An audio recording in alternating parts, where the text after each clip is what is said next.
Bismillahirrahmanirrahim. Assalamualaikum warahmatullahi wabarakatuh.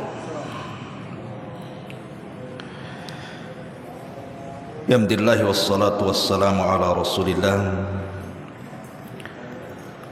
wa ala alihi wa sahbihi wa mawalah wa la hawla wa la quwwata illa billahi wa ba'du. Alhamdulillah, segala puja dan puji hanya milik Allah subhanahu wa ta'ala. Salat dan juga salam kita hadiahkan kepada Rasul kita Nabi besar Muhammad sallallahu alaihi wa ala alihi wasallam. Ma'asyiral muslimin yang dimuliakan Allah subhanahu wa ta'ala, Ma'asyiral muslimin yang dimuliakan Allah subhanahu wa ta'ala, 12 amalan yang kalau kita lakukan setelah bangun di pagi hari, maka kita akan mendapatkan keajaiban luar biasa. Kita akan mendapatkan keberkahan setiap hari dunia kita dan akhirat kita. Apa saja 12 amalan ini? Ma'asyiral muslimin yang dimuliakan Allah subhanahu wa ta'ala, sering saya ulang-ulang bahwa waktu pagi itu adalah waktu berkah. Berdasarkan sabda Nabi sallallahu alaihi wasallam, Allahumma barik li ummati fi bukuriha. Ya Allah, berkahi umatku di waktu paginya. Jadi pagi itu waktu yang sangat berkah. Bahkan rahasia rizki kita setiap hari itu ada di pagi hari. Tentu bagi orang-orang yang mau mengambilnya. Tapi banyak juga manusia yang diharamkan berkah setiap harinya karena tidak memanfaatkan di waktu paginya. Dan ini sangat rugi. Setiap hari umur kita berlalu tapi tidak ada keberkahan dalam umur kita. Maka Nabi SAW pernah ditanya tentang seburuk-buruk manusia. Apa kata Rasul? Man tala umruhu wa sa'a amaluhu. Orang yang panjang umurnya tapi buruk pula amalnya. Ma'asyiral muslimin yang dimuliakan Allah azza wa jalla, tidak panjang mukaddimah. Yang pertama yang harus kita lakukan setelah bangun daripada tidur kita di pagi hari, an yastahdhira fi qalbihi bisyukri. Hadirkan dalam hati bahkan lisan kita dengan cara banyak-banyak bersyukur kepada Allah subhanahu wa ta'ala. Makanya Nabi SAW apabila bangun dari tidur, apa yang dibaca Rasul? Alhamdulillahilladzi afani fi jasadi wa radda alayya ruhi wa udhina li bidzikrihi. Alhamdulillahilladzi afani fi jasadi. Segala puja dan puji hanya milik Allah yang telah memberikan kesehatan kepadaku. Wa radda alayya ruhi, yang mengembalikan ruhku ke dalam jasad. Wa adhina li bidzikrihi, dan mengizinkan aku untuk terus bisa mengingat dirimu. Lihat kandungan doa ini. Ada 3 perkara yang kita hajatkan setiap hari. Pertama, kesehatan. Yang kedua, kita masih bisa hidup sehingga kita bisa melakukan amal sebanyak-banyaknya. Dan yang ketiga, kita masih diberikan pertolongan Allah untuk terus bisa mengingat Allah azza wa jalla. Ini nikmat yang luar biasa. Terutama nikmat sehat. Sehat itu nikmat yang luar biasa. Makanya Nabi SAW mengatakan, laisa ahadun afdal indallahi min mu'minin yu'ammar fil Islam litasbihihi wa takbirihi wa tahlilihi. Tidak ada satupun yang lebih afdal di sisi Allah bagi seorang mukmin yang diberikan usia dalam Islam, dia gunakan usianya untuk bertasbih, bertakbir dan bertahlil la ilaha illallah. Ma'asyiral muslimin yang dimuliakan Allah Azza wa Jalla, nikmat sehat itu lebih tinggi dibandingkan nikmat harta. Bahkan sering saya ulang-ulang, harta itu serendah-rendahnya nikmat Allah. Antum pikir harta itu nikmat Allah yang besar? Tidak. Justru itu serendah-rendahnya nikmat Allah itu harta. Kenapa harta itu serendah-rendahnya nikmat Allah? Karena harta itu berserikat antara mukmin dan kafir. Qarun kaya, Sulaiman juga kaya. Namrud kaya. Kemudian siapa lagi orang kafir? Kafir banyak kaya. Tapi orang Islam juga kaya. Abu Bakar kaya, Uthman kaya, Abdurrahman bin Auf kaya. Kekayaan itu berserikat. Bukan hanya diberikan kepada orang beriman, kepada orang kafir pun dikasih harta itu. Makanya itu nikmat yang paling rendah. Dan nikmat yang paling tinggi setelah iman dan Islam adalah kesehatan. Coba bayangkan antum kaya tapi antum sakit. Bisa apa antum dengan kekayaan itu? Kaya raya, rumahnya gedong, mobilnya mewah, tanahnya luas, tapi antum setruk di kursi roda. Naik ke kasur aja diangkat, turun dari kasur diangkat, makan disuapi, buang hajat diceboki. Cemana hidup orang kayak gini nih? Makanya kita bersyukur kalau Allah Subhanahu wa taala masih membangunkan kita dalam posisi kita sehat. Bahkan saya juga rasakan, karena kita juga sudah usia di atas kepala 4 ini, kadang-kadang kalau bangun rasanya sakit-sakit badan itu udah gak enak. Biasanya usia-usia 50, 60 gitu ya, kalau bangun itu kayaknya sakit pinggang lah, sakit leher lah, asam urat lah, kayaknya gak senang hidup tuh. Tapi kalau kita bangun itu rasanya itu sehat, gak ada yang sakit, itu senang sekali. Padahal gak minum jamu tuh. Sekarang ini kalau ingin sehat badannya tergantung obat tuh. Malamnya minum jamu, baru paginya sehat dia bugar. Kalau lupa minum jamu, sakit semua tuh satu badan. Nikmatnya kan hilang tuh.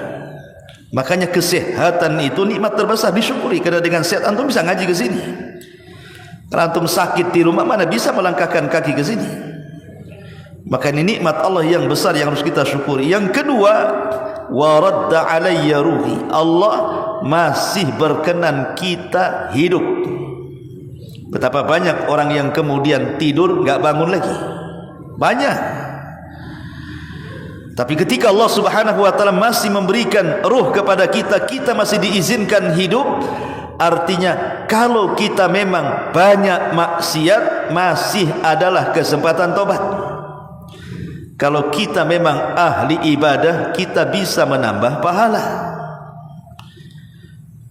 Ma'asyiral muslimin yang dimuliakan Allah Azza wa Jalla, wa adzina li bi dzikri, dan Allah masih merestuiku untuk berzikir kepada Allah Subhanahu wa taala. Alhamdulillah, ada saudara-saudara kita yang belum diberikan hidayah.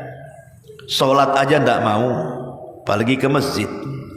Baca Quran saja ogah, apalagi kemudian disuruh ibadah yang lebih besar daripada baca Quran. Tapi kalau kita masih diberikan oleh Allah, bisa solat, bisa baca Quran, bisa doa, bersyukur kita kepada Allah Azza wa Jalla, berarti kita sesuai dengan tujuan penciptaan kita sendiri. Wa ma khalaqtul jinna wal insa illa liya'buduh. Tidaklah aku ciptakan jin dan manusia, kata Allah, kecuali untuk beribadah kepada Allah Azza wa Jalla. Ini yang pertama. Yang kedua, hendaklah an yukthira atau an yakthural istighfar. Bangun tidur perbanyak istighfar. Wa yujaddid at-taubah min jami'i dzunub, dan berusaha untuk bertobat kepada Allah Subhanahu wa taala. Jadi ketika kita bangun tidur ucapkan astagfirullah, zikir lisan kita. Kemudian berusaha dalam satu hari yang akan dilalui itu kita tidak terjerumus kepada dosa. Makanya ada seorang ulama salaf namanya Hatim Al-Asam. Hatim Al-Asam ditanya oleh seseorang, "Ya Imam, ma tashtahi? Apa yang kau kehendaki, apa yang kau sukai satu hari ini untukku?" Maka kata Al-Hatim Al-Asam, dia mengatakan, "Ashtahi afiyata yaumin ila lailah." Saya hanya ingin supaya satu hari ini dari mulai bangun tidur sampai nanti malam aku baik-baik saja.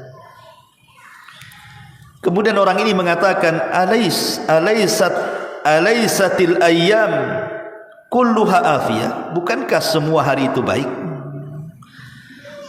Maka kata Al-Hatim Al-Asam mengatakan, ya, tetapi kata beliau, inna afiyata yaumi alla a'sillaha fihi.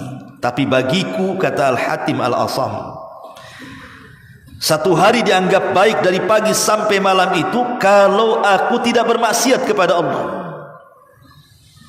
Kalau aku tidak bermaksiat kepada Allah, maka aku katakan hari ini baik bagiku. Tapi kalau aku bermaksiat berarti ini buruk kepadaku. Ma'asyiral muslimin yang dimuliakan Allah Azza wa Jalla. Sehingga yang kedua, kalau bangun dari tidur beristighfar kepada Allah Azza wa Jalla. Dan istighfar sendiri, kata Abdullah ibn Abbas radhiyallahu anhuma, Rasulullah SAW mengatakan apa? Man lazimal istighfar ja'alallahu min kulli dhiqin makhraja wa min kulli hammin faraja wa razaqahu Allahu min haitsu la yahtasib. Siapa yang lisannya setiap pagi itu mengucapkan astagfirullah, astagfirullah, astagfirullah terus begitu sampai terbit matahari, maka Allah Subhanahu wa taala akan berikan hadiah. Setiap kesempitannya Allah berikan kelapangan, setiap kesedihannya Allah berikan kebahagiaan, dan dia akan diberikan rizki dalam satu hari itu dari arah yang tidak disangka-sangka. Coba lihat bagaimana istighfar ini rahasia rizki manusia. Sampai ada seorang syekh itu bercerita, dia punya murid. Muridnya ini cerdas dan hafal Quran. Bahkan setiap hari dia membaca Quran itu minimalnya 5 juz dia hafal. Dia murojaah itu setiap hari. Ya. Tapi Allah Subhanahu wa taala takdirkan memang dia orang fakir, orang miskin, tidak berada kedua orang tuanya itu. Selesai kemudian dia belajar dari markas syekh ini, kemudian tidak pernah berjumpa lagi. Bertahun-tahun, 5 atau 6 tahun enggak pernah berjumpa dengan syekh ini. Tiba-tiba kemudian dia datang membawa mobil yang sangat mewah. Saya ngira mungkin dia pinjam ataupun mungkin sewa kan ya, showroom gitu ya. Jadi kaget dia bagaimana kehidupannya setelah beberapa tahun drastis menjadi orang kaya dan diluaskan rezekinya. Jadi syekh ini bertanya, kuncinya apa gitu ya? Bagaimana bisa Allah Subhanahu wa taala membukakan rezekimu sebanyak ini? Maka dia mengatakan di hadapan syekh itu, ya syekh, aku setiap pagi minimalnya 3 juz ku baca Quran, dan aku setiap pagi minimalnya aku membaca 10.000 istighfar. 10.000 istighfar sampai sariawan. Astagfirullah, astagfirullah, astagfirullah. Gimana ngitungnya ada 10.000 itu? Ya. Tetapi okelah nggak ada cerita seperti ini. Dengan hadis ini saja kita yakin bahwa orang yang beristighfar itu wa razaqahullahu min haitsu la yahtasib, kan gitu. Allah akan berikan rizki dari arah yang tidak disangka-sangka. Dan ini mujarrad, terbukti gitu kan. Kita aja nggak yakin. Coba kalau antum turun istighfar dari pagi, siang, sore, istighfar aja. Ma'asyiral muslimin yang dimuliakan, pasti Allah mudahkan rizkinya. Ma'asyiral muslimin, kemudian Aisyah ummul mukminin radhiyallahu anha sampai mengatakan, tuba liman wajada fi sahifatihi istighfaran katsira. Beruntunglah orang yang dalam catatannya penuh dengan istighfar di hadapan Allah. Maka perbanyak istighfar di pagi hari, karena ini membuka pintu rizki satu hari itu. Kemudian yang ketiga, an yakuna min ashabi hammil akhirati. Dzalika yaqtadi an yajtahida fi ta'miri waqtihi wa syughli qalbihi bi kulli ma yardallah min salihil a'mali. Berusaha di pagi hari ini luruskan hati kita bahwa keinginan kita hidup di pagi itu sampai nanti sore dan malam memang keinginannya hanya mengejar akhirat, tidak sedang mengejar dunia.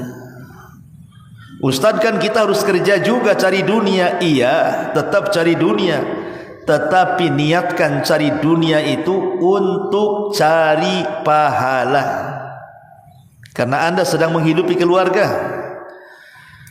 Niatkan, karena innamal a'malu binniyat, kan. Amal itu ditentukan niatnya. Jadi kalau anda mungkin rizkinya ada di pasar, niatkan bahwa saya ke pasar jual beli itu, jualan di sana itu dalam rangka mencari rizki lillah, karena Allah, untuk menghidupi keluarga. Jadi diniatkan semuanya karena Allah subhanahu wa ta'ala, karena ingin mengejar akhirat. Mau anda kerja di kantor, mau anda kerja di pemerintahan, mau anda kerja di mana saja, mau kerja keras, mau kerja halus, mau kerja besar, mau kerja kecil, terserah. Tapi niatkan kerja itu karena Allah, untuk menghidupi keluarga.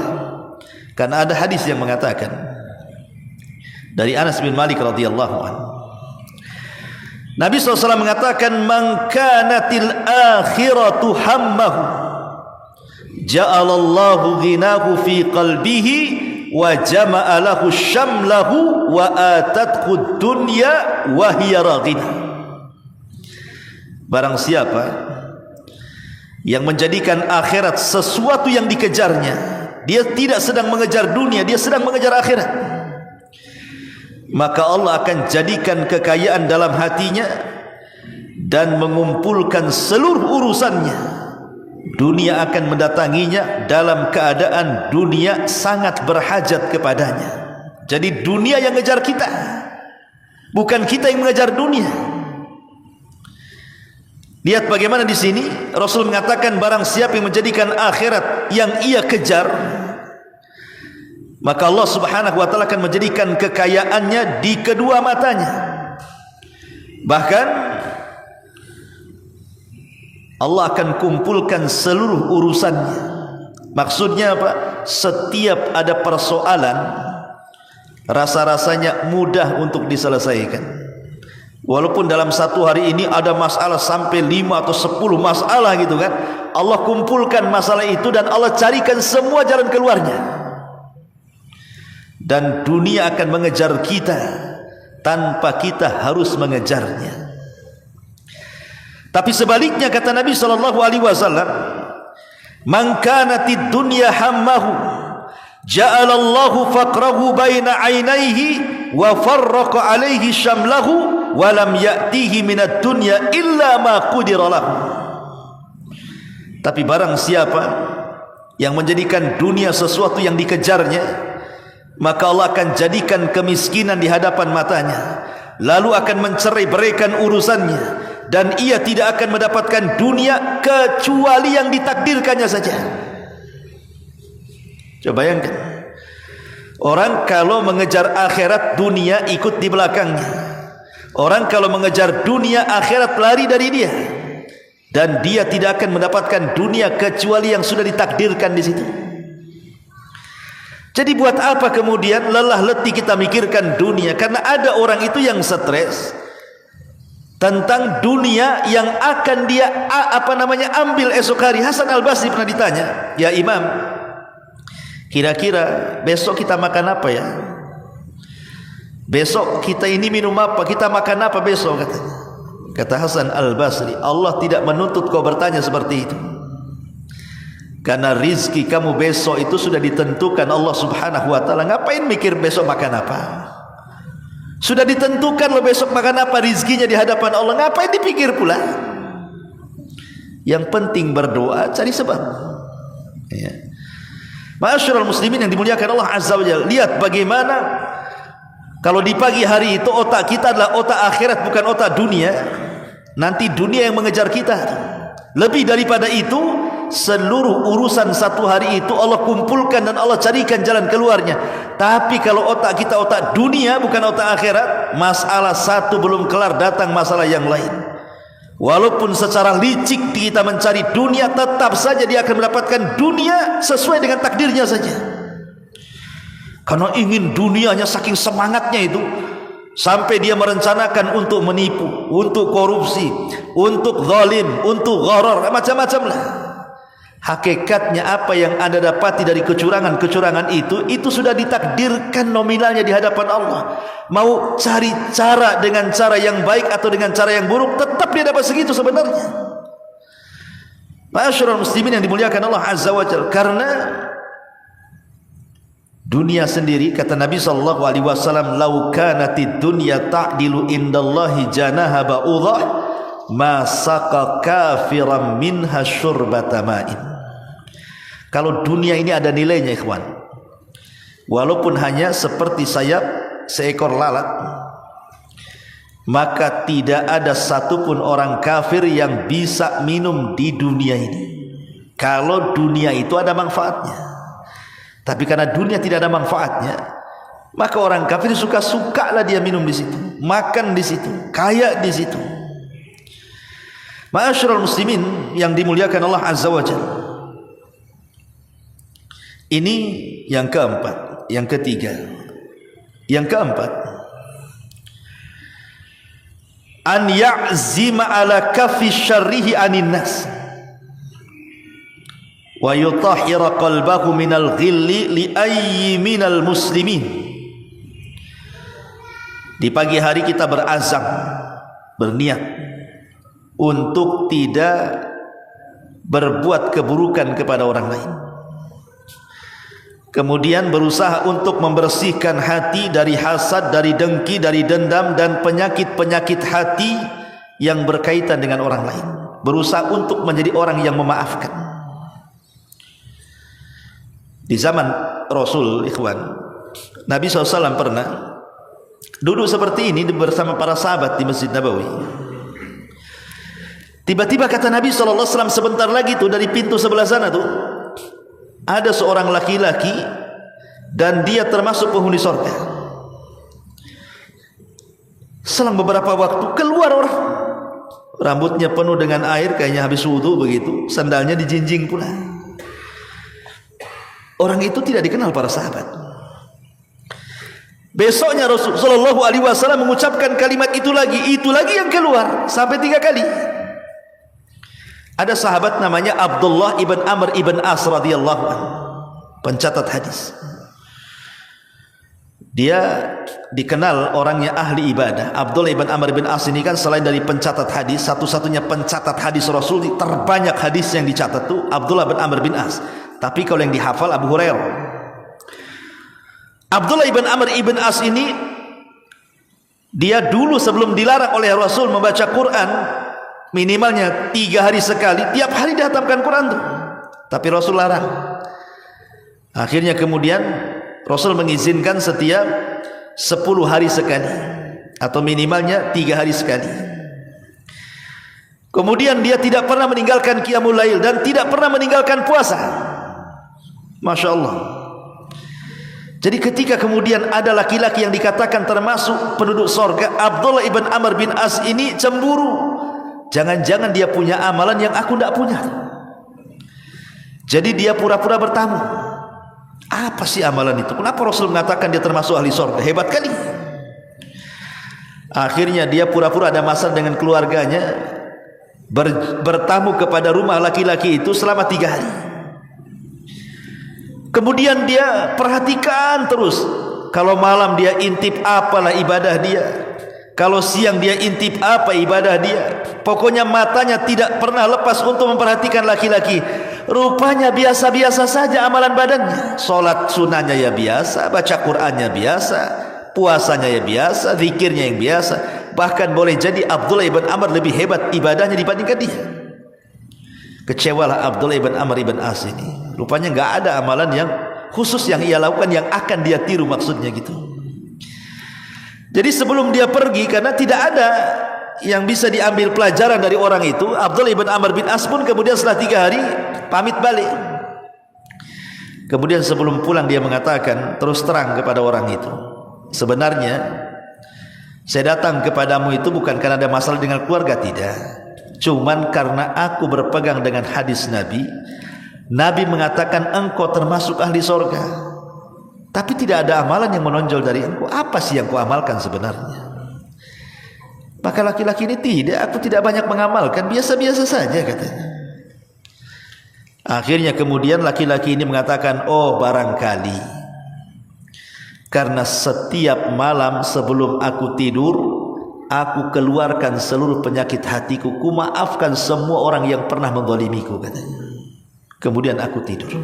Jadi tidurnya plong. Sebab kalau seandainya antum tidur dalam kondisi kemudian hati tidak tenang, hati lagi dendam, hati lagi dengki, itu nanti ke bawah mimpi itu.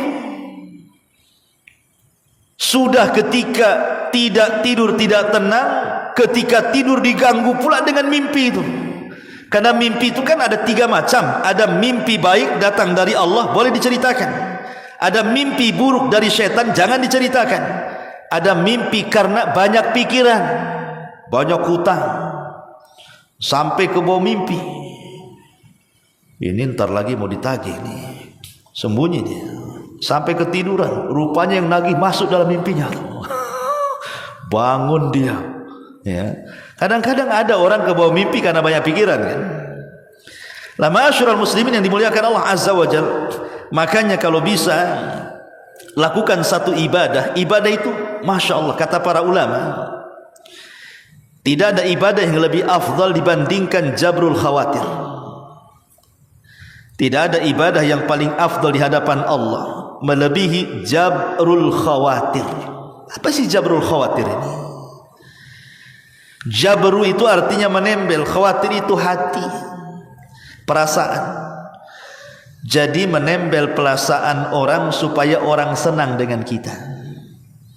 Jadi yang tadinya sedih ketemu kita senang, yang tadinya galau ketemu kita senang, yang tadinya banyak masalah ketemu kita, ya penting ketemu kita hilang sebentar lah. Pas hilang kita datang lagi. Tapi minimalnya itu kita nyenengin orang begitu. Nyenengin orang kan macam-macam. Mungkin dengan cara ngasih nasihat supaya dia tenang, atau mungkin dengan cara tersenyum, atau mungkin dengan cara sedekah, atau mungkin dengan cara menghibur, macam-macam lah. Yang penting orang itu senang. Itu namanya jabrul khawatir itu. Karena ada orang-orang itu yang memberikan kesulitan kepada orang tanpa melihat bahwa dia sendiri sebenarnya sudah sulit. Pamannya contohnya nih, kita ini sudah banyak masalah, mikir kerja, mikir anak, mikir istri, mikir macam-macam lah, mikir kredit, pokoknya macam-macam dipikir otak. Antum pula datang ke saya ngomong macam-macam, anaknya udah pusing mikirin diri sendiri. Antum datang pula bawa masalah, apa enggak double masalah saya? Kan gitu ya. Harusnya antum datang itu kasihlah kita ini senang hati, supaya minimalnya meringankan masalah saya, bukan datang kemudian merecokin akhirnya kuadrat masalah saya. Nah, itu namanya tidak jabrul khawatir. Rasul ditanya, amalan yang paling dicintai Allah itu apa wahai Rasul? Maka Rasul mengatakan, sururun tudkhiluhu ala qalbil muslim. kesenangan yang antum masukkan ke hati seorang muslim, itulah disebut jabrul hawatim namanya. Lah kalau bisa seperti itu, ya. Ma'asyiral muslimin yang dimuliakan Allah Azza wa Jalla. Keberapa ini? 1, 2, 3, 4, 5, 6. Yang keenam, an yastahdhira qaula Rasulillah sallallahu alaihi wasallam. Coba renungkan di pagi hari itu, kalau antum bangun, renungkan satu hadis Nabi. Kata Nabi sallallahu alaihi wasallam, "Idza asbaha ibnu Adam fa innal a'dha kulluha tukaffiru lisan. Taqul ittaqillah fina fa inna ma nahnu bika fa in istaqamta istaqamna wa ini wajajta wajajna." Apabila anak Adam itu bangun di pagi hari, antum bangun di pagi hari, maka seluruh anggota badan kita dari kepala sampai kaki, seluruh anggota badan kita dari kepala sampai kaki, kalau seandainya melakukan perbuatan dosa, maka bisa dihapuskan dengan amalan lisan. Makanya anggota-anggota badan itu, kalau di pagi hari itu, kalau mereka bisa ngomong, maka mereka akan ngomong kepada lisan, lisan, bertakwa kau kepada Allah, karena hidup kami ditentukan oleh kamu. Kalau engkau lurus, kami lurus. Kalau engkau bengkok, kami bengkok, katanya. Lihat bagaimana lisan ini menentukan anggota badan kita. Walaupun antum ahli solat malam, walaupun antum ahli puasa sunnah, walaupun antum ahli sedekah, kebaikan dan kebajikan antum lakukan, tapi kalau tidak bisa menjaga lisan, amal-amal itu bisa saja ditolak di hadapan Allah. Ada seorang sahabat datang kepada Rasul, "Ya Rasulullah, inna fulanatan taqumul laila wa tasumun nahar wa tasaddaqat bifuduli amwaliha wa taf'alu wa taf'al." Rasul, di sana ada emak-emak. Kalau malam emak-emak ini solat malamnya mantap, puasa sunnahnya oke, sedekahnya dan banyak kebaikan. Masya Allah, sempurna ini wanita ini. Dan saya yakin belum tentu mama di belakang ini rajin sholat malam, rajin puasa, rajin sedekah, rajin berbuat baik kan. Tapi mak-mak yang satu ini di zaman Nabi ini sempurna. Sholat malamnya luar biasa, puasa sunnahnya iya, sedekahnya oke, berbuat baiknya tidak pernah tinggal. Penyakitnya satu, walakin tu'dhi jiranaha bilisaniha. Tapi Rasul, si ibu itu kalau ngomong itu sangat menyakitkan tetangganya. Apa kata Nabi SAW? La khaira fiha. Wanita itu tidak punya kebaikan sedikit pun. Bal hiya min ahlin nar. Bahkan dia akan masuk ke neraka, katanya. Lihat, lisan ini ngeri. Makanya Nabi SAW mengatakan, aktsaru khotaya ibni Adam lisanah. Kebanyakan kesalahan anak Adam itu terlontar dari lisannya. Maka kalau kita bangun di pagi hari, usahakan lisan ini jangan sampai melakukan dosa. Jaga sampai siang, jaga sampai sore, jaga sampai malam. Besoknya gitu lagi. Ini enggak. Pagi-pagi dan ngerumpi di grup. Sekarang gibah itu tidak perlu ketemu, cukup ambil WA, masuk ke grup di situ. Gibah-gibah lah di situ. Namanya gibah jamaah namanya. Ya. Coba Allah mudahkanlah berbuat dosa dengan handphone sekarang. Ada namanya gibah nasional. Antum tahu gibah nasional? Ini gibah nasional itu, ini tahun politik, kawan. Gibah nasional itu kalau antum cenderung memilih paslon tertentu yang akan jadi capres dan cawapres, tentu otomatis antum akan menggibah tuh lawan koalisinya kan, lawan oposisinya. Pamannya antum dukung yang ini nih, antum tidak suka yang itu, mulai antum gibai yang itu. Antum mulai nyebar hoax. Antum lo gak dibayar kok bisa jadi buzzer, ini gimana ceritanya? Dosa iya, nggak ada manfaatnya pun iya, nggak dapat apa-apa. Kalau terpilih pun antum ya gini-gini saja, ngabisin pulsa saja kan. Emang kalau terpilih dia antum dapat rumah kan gitu ya. Masyaallah muslimin yang dimuliakan, yang ada ngabisin HP lah, ngabisin pulsa. Itu namanya ghibah nasional tuh. Namanya ghibah nasional tuh, itu menggibahi pemimpin-pemimpin yang mau mencalonkan presiden. Digibahinya nggak suka dengan dia. Hati-hati nih. Itu nasional, ada lagi internasional.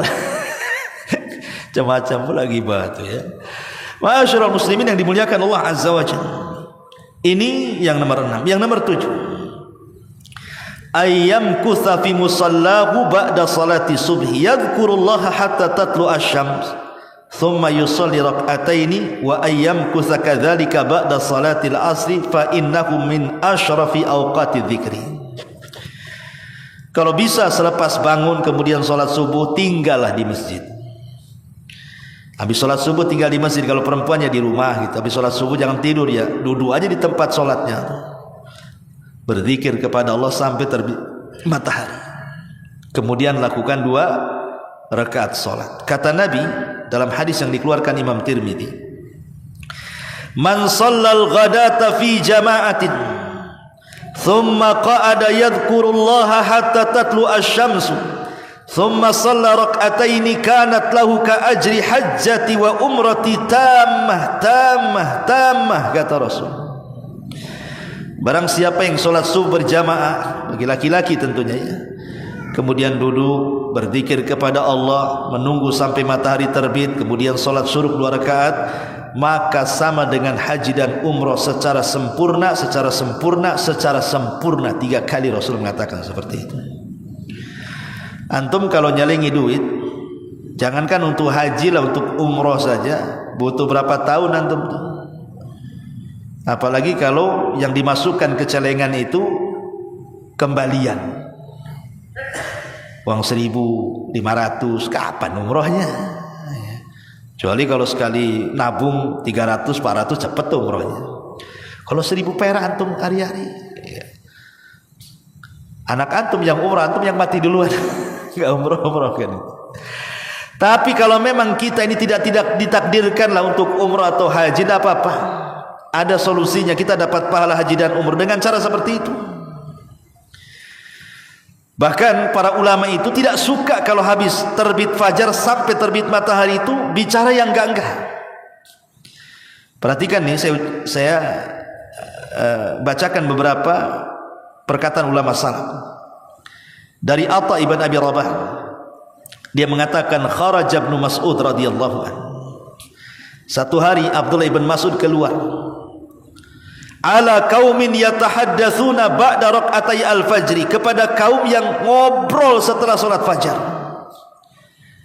Fanahahum anil hadis, maka dia pun mencegah mereka untuk tidak ngobrol. Kemudian Abdullah bin Mas'ud mengatakan, innama ji'tum lis-salati imma an tusallu wa imma an taskutu, katanya. Kalian datang loh ke masjid ini untuk salat. Ya, kalian mau salat atau diam? Ma'asyiral muslimin, bahkan dikatakan oleh Abu Ubaidah Al-Imam Auza'i rahimahullahu taala, kana salaf idza sada al-fajru ka'annama ru'usihim at-tayr mukbilina ala anfusihim hatta law anna hamiman li ahadihim ghaba anhu hinan thumma qadama maltafata ilaihi fala yazaluna kadzalik hatta yakuna qariban min tulu'i syamsi. Lihat, ini ulama salaf nih, kata Imam Auza'i. Dulu orang salaf dulu ya, orang dulu, apabila terbit fajar maka kepala mereka seperti ada burung, khusyuk berzikir kepada Allah. Sampai kalau seandainya ada teman akrab lah yang enggak pernah ketemu, dia ingin menemui kita tuh, maka mereka tidak akan menengok sedikit pun kepada temannya sampai betul-betul terbit matahari. baru disamperi kawannya. Kan mantap tuh. Kalau orang gitu dibilang sombong antum tuh. Sombong kali itu katanya. Kan itu. Gak ditengokin aku di situ katanya. Memang begitu ulama salaf, supaya fokus atau berzikir. Gak peduli dengan orang. Ya. Kalau sekarang ada habis subuh gak peduli, tapi nyandar di tiang tuh. Sambil tidur, ya gak peduli orang kalau tidur. Mana peduli kalau tidur nyandar di tiang kan gitu ya. Itu bukan begitu maksudnya, karena khusyuknya berzikir dia gak peduli orang. Begitu ulama salaf. Sampai dikatakan Imam Malik rahimahullahu taala, kana Sa'id ibn Abi Hind, adalah Sa'id ibn Abi Hind, wa Nafi maula ibni Umar, dan Nafi maula ibni Umar, wa Musa ibn Muyassar, dan Musa ibn Muyassar, yajlisuna ba'da salati subhi, mereka duduk setelah salat subuh, hatta yartafi an-nahar, sampai kemudian mendekati waktu siang, artinya matahari terbit. Thumma yatafarraqun ma yukallimu ba'dhum ba'd, kemudian mereka berpisah, mereka tidak ada yang bicara satu dengan yang lainnya. Itulah masalah. Ya, luar biasa.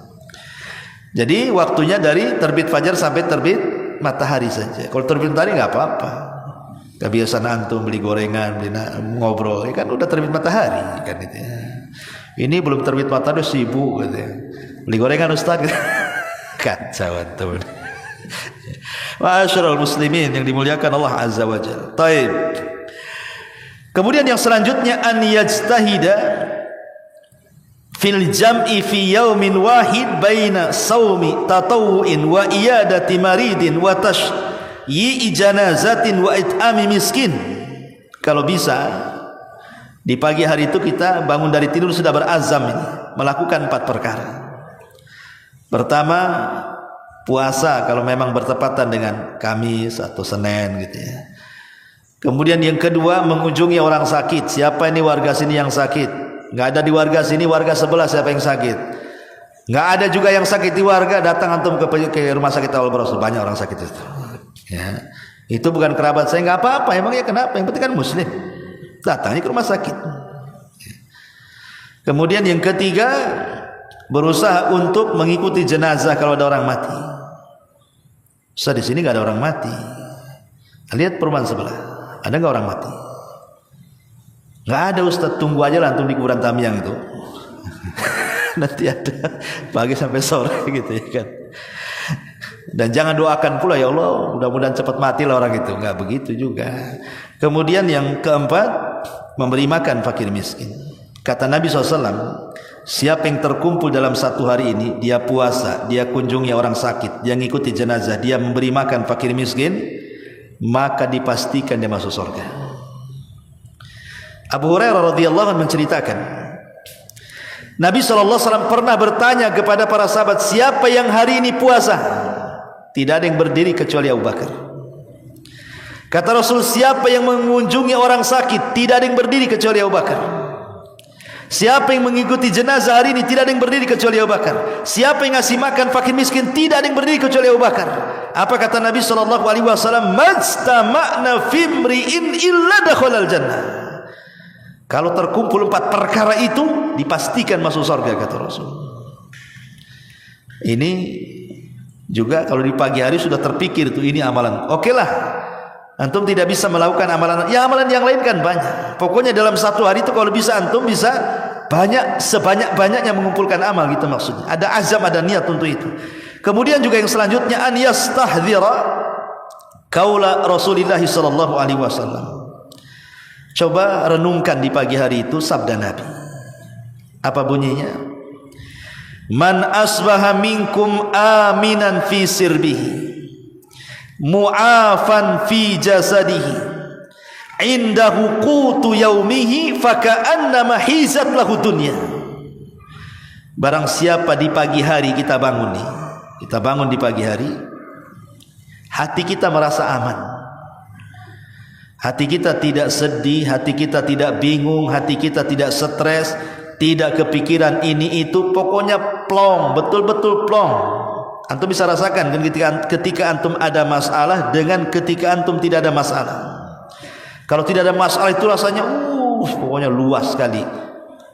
Enak, mau di rumah enak, di luar rumah enak, di warung enak, di masjid, pokoknya rasanya enak kalau aman hati itu ya, tenang hati itu kan.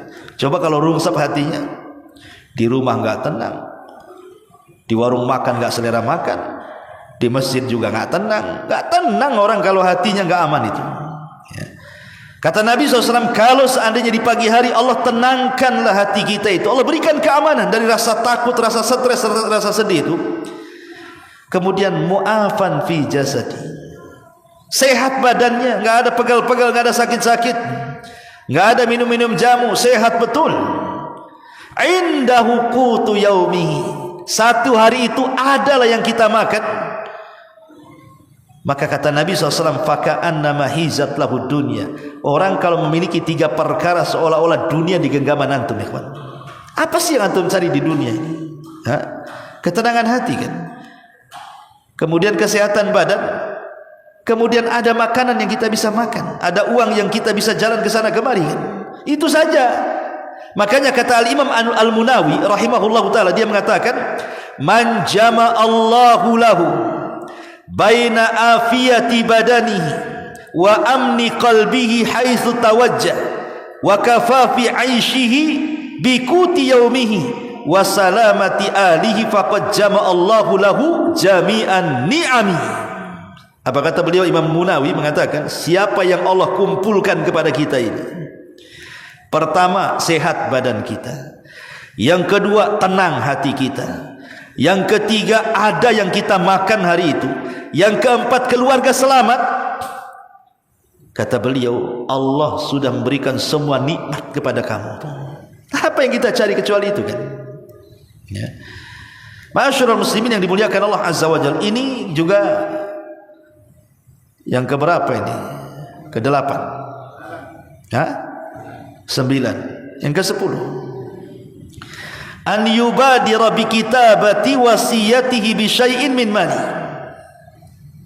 Jadi di pagi-pagi itu kalau antum hendak safar, umpamanya safar jauh lah, mau haji, mau umroh, atau mau safar pulang kampung, mau apalah kan itu ya, kalau bisa berwasiat, wasiat kepada keluarga yang ditinggalkannya.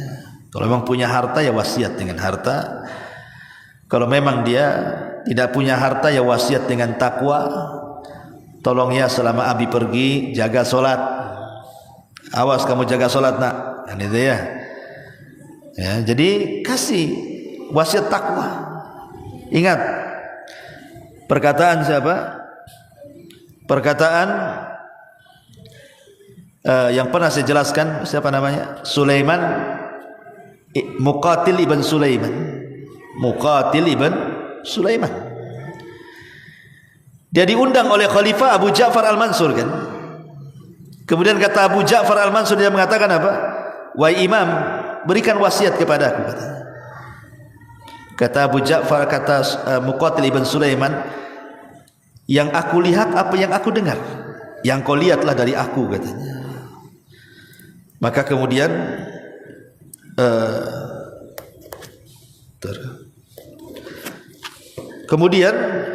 Muqatil ibn Sulaiman mengatakan, wahai khalifah, ada 2 khalifah pendahulu, satu Umar bin Abdul Aziz, satu siapa namanya saya lupa, Umar bin Abdul Aziz, yang kedua Hisham ibn Abdul Malik.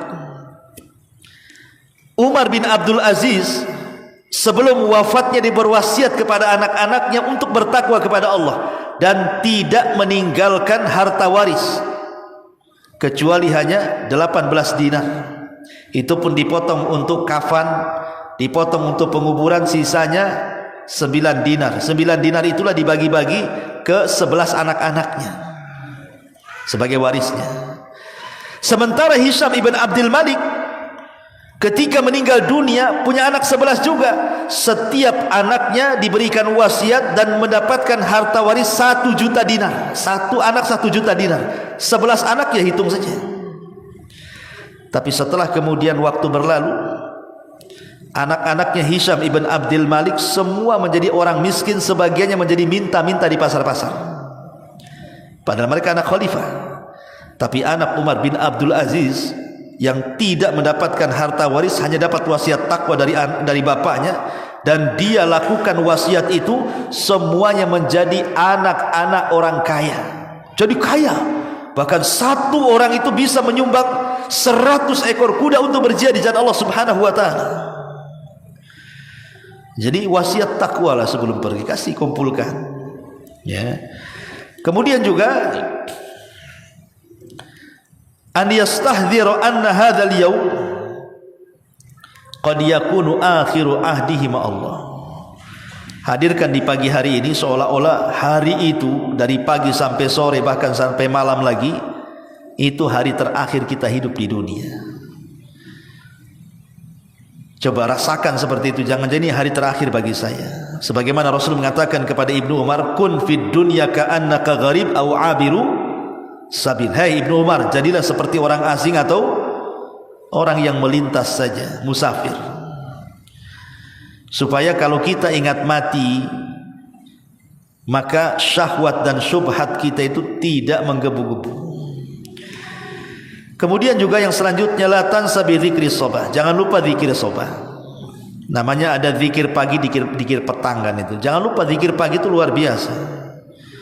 Karena bisa menghilangkan keburukan orang yang berbuat buruk kepada kita. Bisa menghilangkan kedengkian orang yang dengki kepada kita, bisa menghilangkan hasad orang yang hasad kepada kita, bisa menghilangkan sihir orang yang menyihir kepada kita, dan begitu seterusnya. Karena itu adalah benteng yang kuat. Kalau orang suka baca zikir pagi itu akan bentengnya kuat sampai dia sore. Dan yang terakhir, la tansa bi salatid duha. Jangan lupa salat duha. Rasul sallallahu alaihi wasallam mengatakan, yusbihu ala kulli sulami min ahadikum sadaqah, fa kullu tasbihatin sadaqah, wa kullu tahmidatin sadaqah, wa kullu tahlilatin sadaqah, wa kullu takbiratin sadaqah, wa amru bil ma'ruf sadaqah, wa nahyu anil munkar sadaqah, wa yujzi'u min dzalika rak'atani yarka'ahuma minad duha. Kata Rasul, kalau kita bangun di pagi hari, maka seluruh persendian dalam badan kita ini harus mengeluarkan sedekah. Berapa persendian kita? 360 persendian. Itu Rasul ngomong begitu, belum ada media di zaman itu kan untuk menghitung berapa persendi seperti alat-alat kesehatan zaman sekarang. Setelah dihitung oleh para dokter, memang 360 persendian sedekah Rasulullah. Ya. Maka kewajiban kita di pagi hari, maka setiap persendian itu harus mengeluarkan sedekah sebenarnya. Dengan cara tasbih, tahmid, tahlil, takbir, mengajak manusia kepada kebaikan, mencegah manusia dari kemungkaran. Tapi antum tidak perlu melakukan semua itu. Cukup dengan 2 rakaat duha itu sudah mewakili semuanya. Artinya, dan solat duha ini solatul awabin, solatnya orang-orang yang tobat. Bayangkan waktu duha ini orang lagi sibuk-sibuknya kerja, ikhwan. Enggak kepikiran mau sholat. Yang kepikiran itu ya kerja kan gitu. Tiba-tiba antum keluar dari kesibukan manusia mengejar dunia, antum pula sholat duha. Apa enggak orang yang memang betul-betul taubat orang kayak gitu? Maka ini disebut sholatul awabin, sholatnya orang-orang yang berserah diri kepada Allah Azza wa Jalla. Dan dia pembuka rizki, ya, pembuka rizki yang Allah Subhanahu wa taala berikan kepada kita. Wallahu alam. Inilah 12 atau 13 yang harus kita lakukan di pagi hari. Kalau kita melakukan perkara-perkara ini, insyaallah ikhwan, satu hari itu kita akan diberkahi dunia kita dan akhirat kita. Subhanakallah bihamdika, asyhadu an la ilaha illa anta, astaghfiruka wa atubu ilaik. Allahu taala a'lam. Assalamualaikum warahmatullahi wabarakatuh.